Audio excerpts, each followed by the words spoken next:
उत्तर प्रदेश पोनत आग्रा होनत रेया मिक्टांग मिस्टी दुकान रे आडी दामते से आडी गोनंगते मिस्टी लाडू को तैयारेत काना जहां दो बाडायोग काना ओना लाडू रिया गोनंग सोना लेका ओना लाडू दो बांगमा आडी नापाय आर हेरेम गिया दोकानदार कथा लेकाते बाडायोग काना जे मिद पीस लाडू रिया गोनंग 1000 टाका और ओना लाडू दो जस्ती कायते रक्षा बंधन लगित को तैयारे कदा।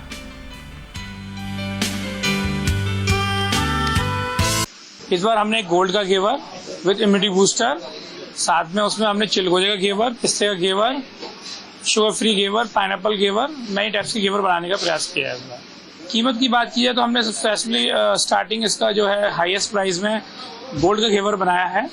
उस घेवर की खासियत ये है कि एक तो वो शुगर फ्री है, उसके साथ साथ उसके अंदर इम्यूनिटी बूस्टर्स के लिए हमने ड्राई फ्रूट्स का मिक्सचर किया हुआ है।